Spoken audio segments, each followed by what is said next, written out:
Hey, it's Ryan Parker from Derringer in the Morning, standing out front of the Hard Rock Cafe in London, England at Old Park Lane. This is the first ever Hard Rock Cafe. The second one was in beautiful downtown Toronto, but what they have here is the vault, full of nothing but classic rock memorabilia. The vault master is Jimmy Ward. He's going to take you on a voyage that you can't get anywhere else. Take it away, Jimmy.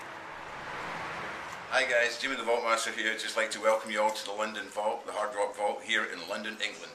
I'm going to open up the door with the key. It used to be a royal bank for the royal family, and this was the royal vaults. Today we've got rock royalty in here. Just at a glance, we start with the king, the man, the alpha male, the man that started all Elvis. Then Bo Diddley, he was doing rhythm and blues before Snoop Doggy Dogg was even a puppy.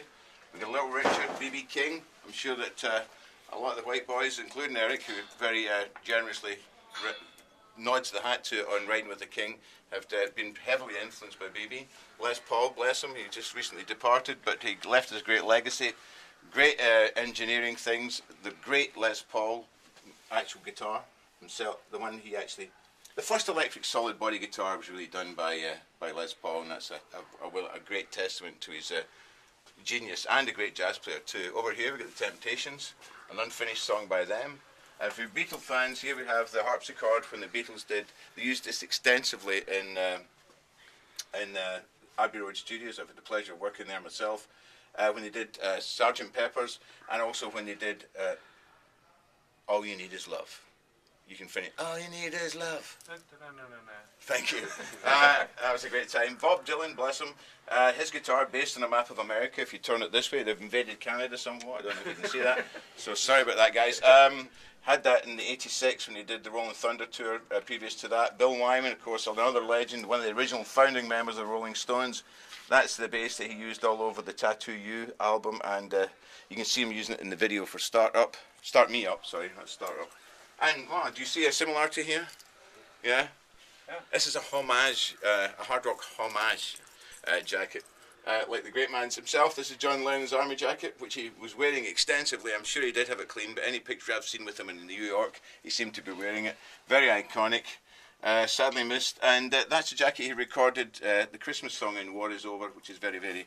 It was an ironic statement given to him, a jacket from a guy returning from Nam, and he wore it as an ironic statement.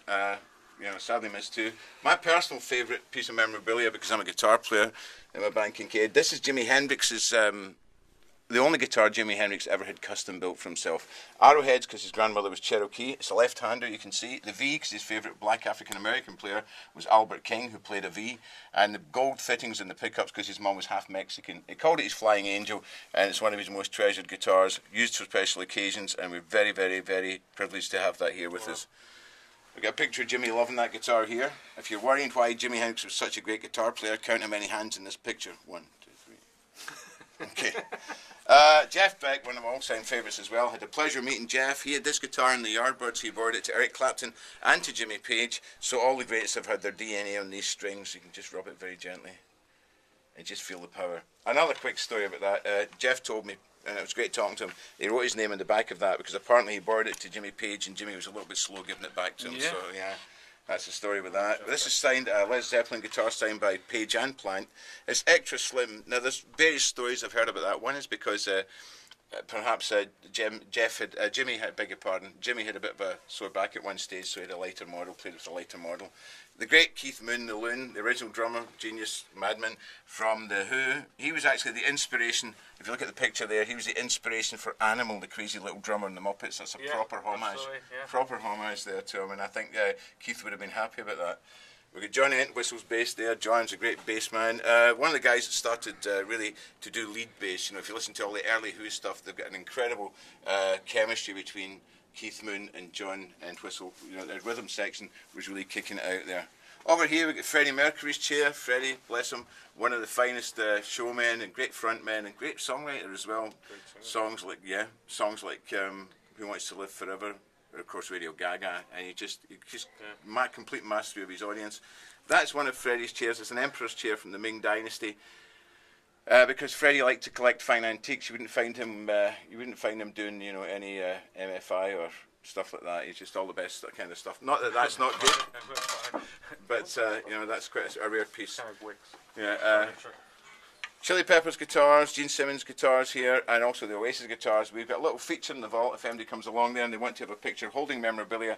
Then, as far as I know, we're the only hard rock memorabilia, hard rock place in the world which you can do that. You can do that sitting down here. This is from Jimmy.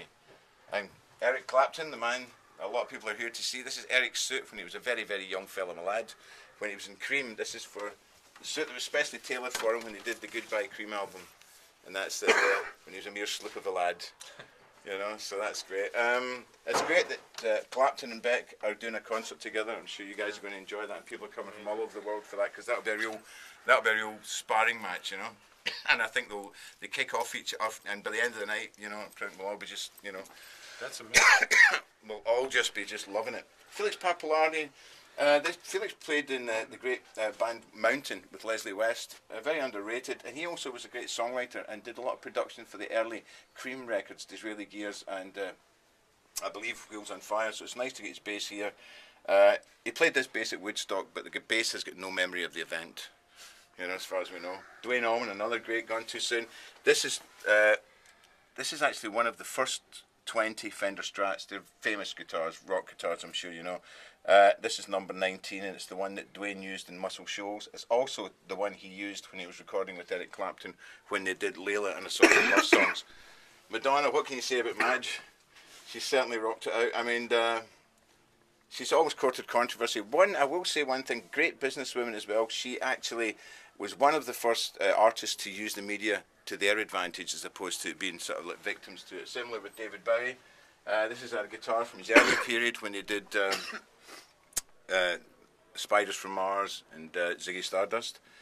Another great icon as well, a guitarist much held in great regard. That's Slash's outfit there from Guns N' Roses when they did the November Rain video. Nothing lasts forever in the cold November rain. Well over the top. Proper metal ballad, and his guitar is signed by himself, one of 4 custom Les Pauls that were specially made for Slash. This is the one that was at the end of the bed in the Patience video, but you had to look really hard because there's a lot of girls coming in and out, you know what I'm saying. Paul Stanley from Kiss. Well, Paul must have been, this is what you call a heavy metal microphone stand, you know. You don't get much more heavy metal than that. I don't think anybody would take that. Great band, you know, great entertainers. Over here, Sting from Police. Nobody seems to have noticed that he's named his band after an international law enforcement agency, and he's never been prosecuted for impersonating an officer of the law. No, a great band, and they did an exceptional job when they played at the Hard Rock Calling just a few years ago. He's still kicking it, you know, and it's a 1957 Fender P-Bass that he used in the video for After the Rain. Adam Clayton's bass has got a bit of a story to it. I mean, one good thing about that is now we know the name of somebody else, because usually it's Bono on the Edge that get all the heat. But Adam Clayton's a great bass player. He donated that, and there was a number of things that were actually donated by various different musicians. It was organised by Edge of the U2 in conjunction with the Hard Rock, and it was a little thing we did to raise money. These musicians auctioned all their favourite instruments, not just signers, to raise money for all the musicians who'd lost all their livelihood and instruments in the Hurricane Katrina, and it raised $2.1 million, you know, in conjunction with the Hard Rock. So apparently the piece that got the most money was Edge's White Les Paul, because he really did love that guitar and he did use it. So it's nice to see these guys were giving up something that meant a lot to them, not just a signer, and it was a nice moment, so we're pleased to be involved with that. Kurt Cobain, sad, tragic, if you like, Kurt's the James Dean of the grunge generation, gone too soon, probably, you know, very tormented, but with a great musical legacy. And the good thing about it is, even if you're not a big fan of grunge, then it got kids playing guitars and self-expression. So I think all music's valid to some extent. Though it's not my favourite, I can't deny the guy's amazing influence and a huge following and good luck. And you know, I hope he's at peace now. These are the glasses that he wore famously. And this is the guitar. We got the glasses and the guitar at the Hard Rock after a concert which he did in the Cow Palace in San Francisco approximately a year before he passed. So that's it. Gone too soon, but I guess that's rock and roll in some cases. Anyway, wishing you guys a great day. Keep rocking. Don't drink anything bigger than your head unless you're thirsty. Stay thirsty and keep rocking. This has been Jimmy in the Hard Rock Vault saying thanks and I hope to see you all soon. Keep safe, keep rocking. Bye-bye. Thanks, Jimmy.